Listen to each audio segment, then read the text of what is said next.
आता आपण राज्यसेवा 2026चा जो डी सेट आहे त्या डी सेटमधील सायन्सचे जे क्वेश्चन्स आहेत एकूण टोटल 20 क्वेश्चन्स आले होते. तर ते 20 क्वेश्चन्स आता आपण पाहणार आहोत. फर्स्ट क्वेश्चन बघा, जो 51 पासून सुरू होतं. आता 51 पासून ते 70 पर्यंत एवढे 20 क्वेश्चन आपण पाहणार आहोत.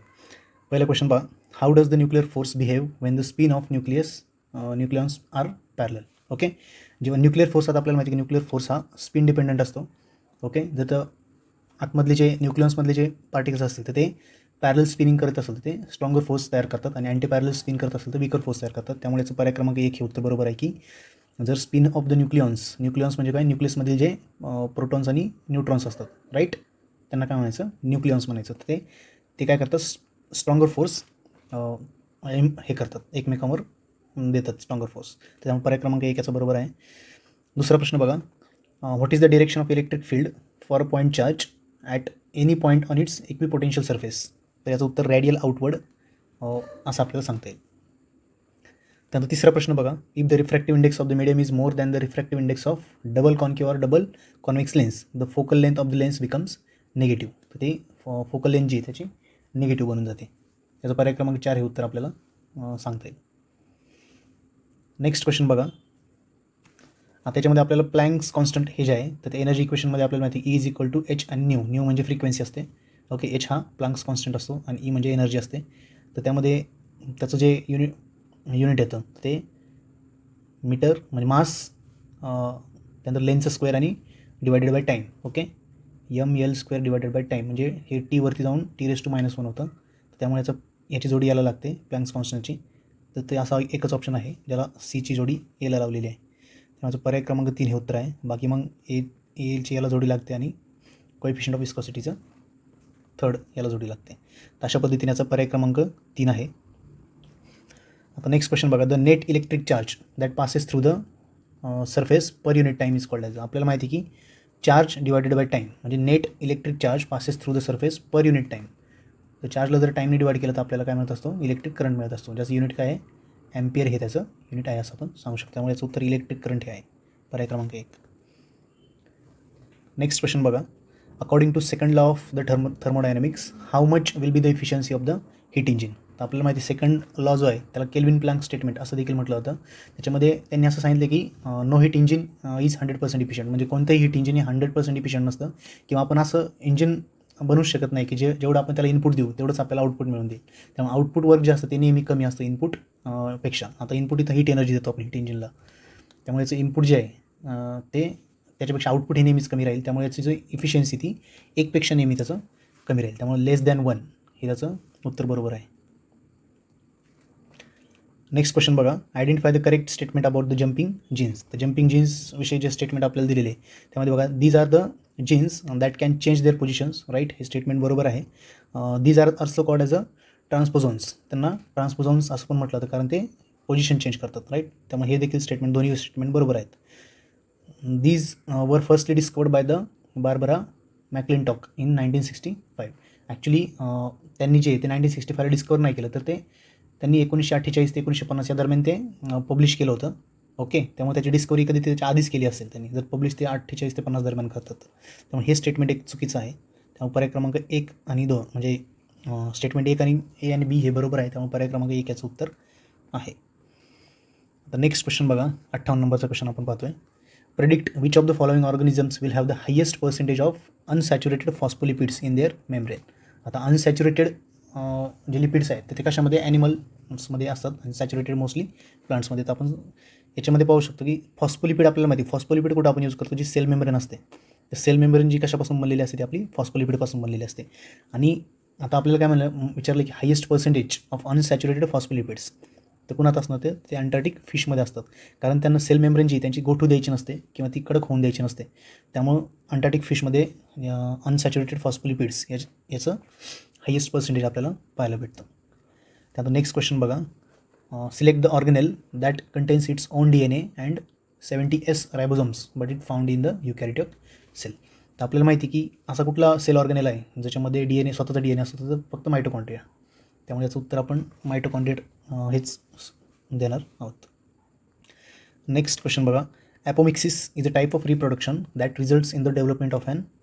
तर आपल्याला ॲपोमिक्सिस विषयी विचारलेलं आहे. तर ॲपोमिक्सिस म्हणजे काय, की जे सीड किंवा एम्ब्रिओ असतो तो त्याच्या पॅरेंट सेलशी आयडेंटिकल असतो, राईट. आणि जसं पॅरेंट असतो तसंच त्याचं एम्ब्रिओ किंवा सीड हे बनतं. तर त्या रिप्रोडक्शनच्या प्रोसेसला ॲपोमिक्सिस म्हणतात, right. New organisms without fusion of gametes. तर हे प्लांट्समध्ये मोस्टली होतं, त्यामुळं याचं उत्तर पर्याय क्रमांक 1 आहे.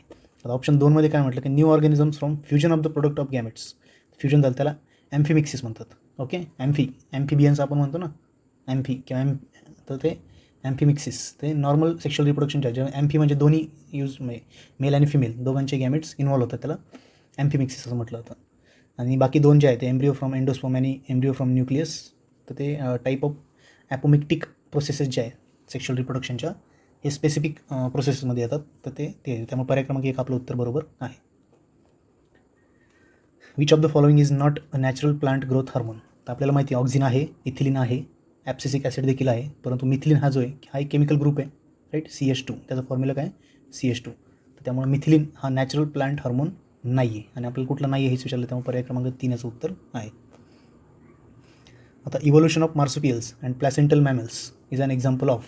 तर हे इव्होल्युशनचे जे टाईप आहे त्याच्यामध्ये जे मार्सुपियल्स म्हणजे आपले कांगारू, आपल्याला माहिती आहे की कांगारूमध्ये त्याच्या मुलांना तो किंवा बाळांना तो पिशवीमध्ये ठेवतो, किंवा प्लॅसेंथल मॅमल्स जे असतात, प्लॅसेंथामध्ये जे मॅमल्स असतात तर ते एकमेकांशी साधर्म्य असलेले घटक दाखवतात. तर ह्या इव्होल्युशनच्या टाईपला कॉन्व्हर्जंट इव्होल्युशन असं म्हणतात. ओके, त्याला कॉन्व्हर्जंट इव्होल्युशन असं म्हणतात. नेक्स्ट क्वेश्चन बघा आता. A polypeptide hormone calcitonin CT. Calcitonin is produced by parafollicular cells of which gland. Okay, dash gland म्हणजे ते विचारलेलं आपल्याला. तर आपल्याला माहिती कॅल्सिटोनिन हार्मोन हे थायरॉइड ग्लँडशी रिलेटेड आहे, त्यामुळे याचं पर्याय क्रमांक 3 हे उत्तर आहे. आणि कॅल्सिटोनिन काय करतं की it regulates the calcium level of in the blood. Okay, ब्लडमधील कॅल्शियम लेवलला ते रेग्युलेट करायचं काम करतं कॅल्सिटोनिन, राईट. नेक्स्ट क्वेश्चन बघा आता. During which stage of HIV infection do the symptoms of AIDS usually appear. तर आपण जर ऑप्शन 8 वाचले तर हा बघा सर्वात लांब ऑप्शन हाच आहे, आणि ते आपण सांगू शकतो. When HIV replicates rapidly the human immunodeficiency virus. HIV म्हणजे ह्युमन इम्युनोडिफिशियन्सी व्हायरस हा replicates rapidly in helper T cells. Helper T lymphocyte हा WBCचा टाईप आहे, त्याच्यामध्ये ते HIV वाढतात आणि ते डॅमेज करतात large number of these cells. जेव्हा WBCला डॅमेज केलं जातं तेव्हा इन्फेक्शन आपल्याला किंवा त्याचे सिम्टम्स दिसायला सुरुवात होते. त्यामुळे आपण सांगू शकतो की HIV इन्फेक्शनचे सिम्टम्स जे ते कधी दिसायला सुरुवात होईल तर हेल्पर टी लिम्फोसाइट्सला त्याने डॅमेज केल्यावर. त्यामुळे पर्याय क्रमांक 3च उत्तर आहे.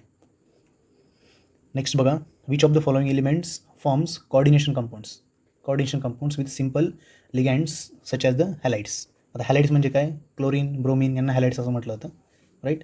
त्याच्यामध्ये एक एलिमेंट कोबाल्ट हा जो एलिमेंट आहे तर तो हा ट्रान्झिशन मेटल म्हणून ओळखला जातो, जो खाली D सिरीजमध्ये ठेवलेला असतो. SPDF असे 4 ब्लॉक आहे आपले पिरियोडिक टेबलचे, त्यातल्या D ब्लॉकमध्ये हा असतो, आणि जी D ऑर्बिटल जी असते याची ती उपलब्ध असते. ओके, त्यामुळे त्यांचे मग क्लोरीन आणि ब्रोमीन हे हॅलाइडसोबत काय होते, त्यांचं कोऑर्डिनेशन बॉन्ड तयार करून ते कोऑर्डिनेशन कंपाऊंड्स तयार करतात. त्यामुळे याचं उत्तर पर्याय क्रमांक 3 हे आहे.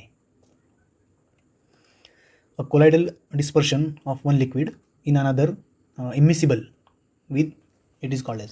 आता आपल्याला काय विचारलं आहे की एक कोलायडल डिस्पर्शन आहे of one liquid into another immiscible liquid. Okay, असे जेव्हा दोन लिक्विडचं जे एकमेकात मिसळत नाहीत अशा द्रवांचं जेव्हा ते मिक्सचर तयार होतं त्याला कोलायडल मिक्सचर, आणि त्याला इमल्शन असं म्हणतात. त्याला काय म्हणतात, इमल्शन असं म्हणतात. ओके, 2 इमिसिबल लिक्विड्सपासून काय तयार होतं, इमल्शन तयार होतं. सोल्युशन आपल्याला माहिती की होमोजिनियस मिक्सचर असतं, राईट. त्यानंतर फोम, गॅस इन लिक्विड किंवा सॉलिड, दोघांमध्ये जर गॅस असला तर फोम तयार होतो, आणि जेल म्हणजे लिक्विड इन सॉलिड असं आपण सांगू शकतो. त्यामुळे याचं उत्तर पर्याय क्रमांक 3 इमल्शन हे आहे. तर नेक्स्ट क्वेश्चन बघा. Which of the following elements has the highest electronegativity. Highest electronegativity कुणामध्ये आहे, तर आपल्याला माहिती आहे की इलेक्ट्रोनिगेटिव्हिटी जी ती पिरियोडिक टेबलमध्ये जसं आपण डावीकडून उजवीकडे जाऊ तशी ती इन्क्रीज होत जाते, आणि टॉप टू बॉटम जाऊ, वरून खाली जाऊ जसं जाऊ आपण पिरियोडिक टेबलमध्ये ग्रुपमध्ये, तर ती डिक्रीज होते. म्हणजे जो स्टार्टिंगचा लेफ्ट साईडचा एलिमेंट आहे त्याची प्रोडक्टिव्हिटी ग्रुपमध्ये सर्वात जास्त असणार, आणि जो राईट साईडचा एलिमेंट आहे त्याची इलेक्ट्रोनिगेटिव्हिटी ही सर्वात जास्त असणार पिरियड्समध्ये.